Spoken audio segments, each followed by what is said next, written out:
ગુજરાતમાં અસામાજિક તત્વો બેફામ બનેલા છે. દરરોજ હત્યા, મારામારી, લૂંટ જેવી ઘટનાઓ સામે આવી રહી છે. ત્યારે હવે ગૃહ રાજ્યમંત્રી હર્ષ સંઘવીના સુરતમાં ફાયરિંગની ઘટના બની છે.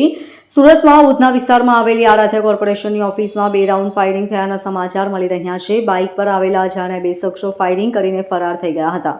મળતી માહિતી મુજબ આશીર્વાદ ટાઉનશીપ ગેટ પાસે આરાધ્યા કોર્પોરેશનની ઓફિસ પાસે બાઇક પર આવેલા અજાણ્યા શખ્સો ફાયરિંગ કરીને ફરાર થઈ ગયા હતા. સમગ્ર ઘટના અંગે જાણકારી મળતાની સાથે જ પોલીસ ઘટના સ્થળે પહોંચી હતી, જેમાં પોલીસે સ્થળ પરથી એક ગોળી મળી આવી હતી, જ્યારે અન્ય ગોળીની તપાસ હાથ ધરી છે. શહેરમાં ફાયરિંગની ઘટનાના આરોપીઓને ઝડપી પાડવા માટે ઉધના પોલીસે સીસીટીવીના આધારે વધુ તપાસ હાથ ધરી છે. રાહુલ પવારે કહ્યું કે મારા મોટાભાઈ દીપક પવારની આરાધ્યા કોર્પોરેશન પાસે સાંજે સ્પ્લેન્ડર બાઇક પર 2 જણા આવ્યા હતા. તેમાંથી એક શખ્સે બંદૂક બહાર કાઢી પહેલા તેમાં ગોળી મારી હતી, પછી અચાનક તેણે ફાયરિંગ કર્યું હતું. અમે બહાર નીકળ્યા પછી એક મહિલાએ અમને કહ્યું કે 2 જણા આવ્યા હતા અને બંદૂક કાઢીને સીધું ઝાડ પર ફાયરિંગ કરી હતી. પહેલા ગોળી ઝાડ પર વાગી, પછી ઝાડ પરથી વાગીને ઓફિસમાં આવી હતી. અમારી કોઈ સાથે દુશ્મની નથી. હવે આરોપી પકડાય ત્યારે જ ખબર પડશે. ઉધના વિસ્તારમાં વેલકમ પાન સેન્ટરથી પિયુષ પોઈન્ટ બાજુ જઈએ ત્યારે વચ્ચે આરાધ્યા ફાઇનાન્સ કરીને એક ફાઇનાન્સની જે કંપની છે, શોપ છે, એમાં એક ફાયરિંગની ઘટના બની છે.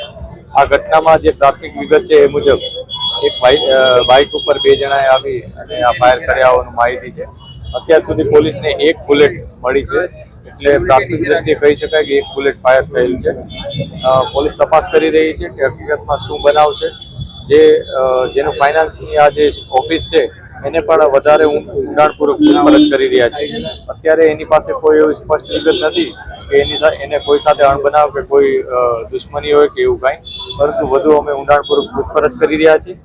આ ઉપરાંત આસપાસના લોકોને પણ પૂછી રહ્યા છીએ, જે લોકોએ નજરે આ બનાવ જોયો છે અથવા આસપાસના જે ટેકનિકલી ઇન્ફોર્મેશન અમને મળી શકે એ પણ અમે તપાસ કરી રહ્યા છીએ.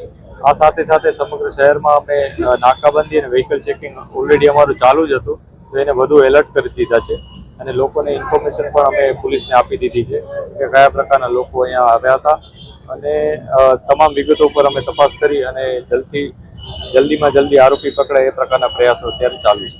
Bureau report LK star news, Surat.